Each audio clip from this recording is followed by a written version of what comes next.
Today I'm revealing the number one limiting belief that keeps survivors stuck, and more importantly, how to break free from it.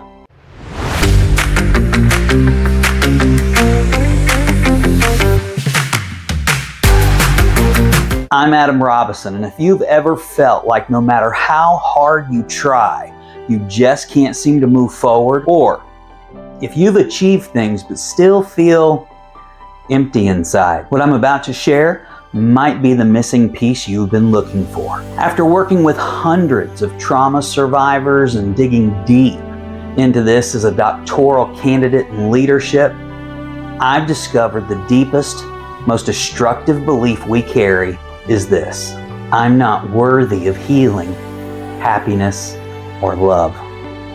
Now, you might be thinking, Adam, that's not me. I know I deserve good things. Heck, I was having a conversation with a friend the other day, and I said the same thing to her. But here's the thing. This belief, it doesn't live in our conscious mind. It lives in our nervous system. It shows up when we self-sabotage right before a breakthrough, push away people who genuinely care for us, or work ourselves to exhaustion trying to prove that we're enough. I remember when I first got accepted into my first master's program. Yeah, I've got 2 of them. Instead of celebrating, I spent 3 days convinced that they'd made a mistake, that they'd figure out some way, somehow, that I just didn't belong, and they'd kick me out.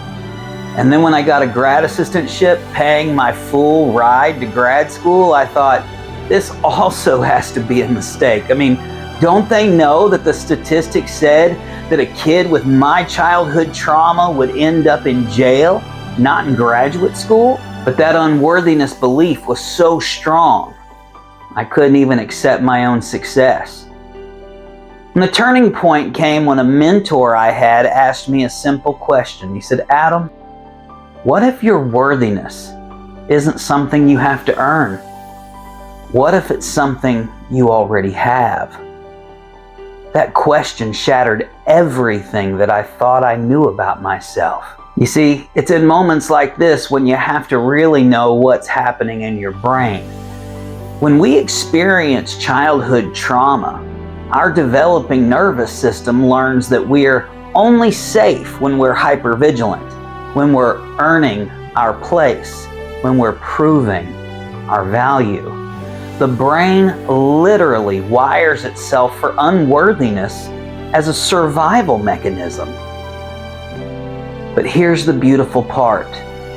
Neuroplasticity means that we can rewire these patterns. The same brain that learned you weren't worthy can learn that you absolutely are. So, how do we start breaking this pattern? There are 3 concrete steps that are going to help it. Name it out loud. Right now, say, I notice I have a belief that I'm not worthy, and that's just a story that my trauma told me to keep me safe.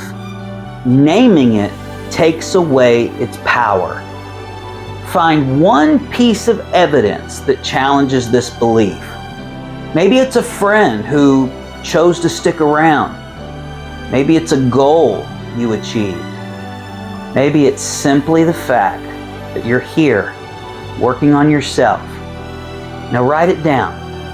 Start each day with this daily affirmation. I'm worthy of healing. I'm worthy of love. I'm worthy of peace. Say it even if you don't believe it yet. Your nervous system is listening. Say it over and over again. I'm worthy of healing. I'm worthy of love. I'm worthy of peace. I want to hear from you in the comments. What's one limiting belief that has held you back the longest? We've been getting some fantastic feedback from our listeners, people who are so challenged and encouraged by these videos. So let's hear from you today. What's one limiting belief that's held you back the longest? Your story could be exactly what someone else needs to hear just to start their own breakthrough. We're building a community of survivors who are done just surviving, and they're ready to move from surviving to thriving. If the message in this video resonated with you, make sure you're subscribed, because next week I'm sharing the #1 mindset shift that changes everything for me. The moment I stopped trying to heal my trauma and started using it as my superpower.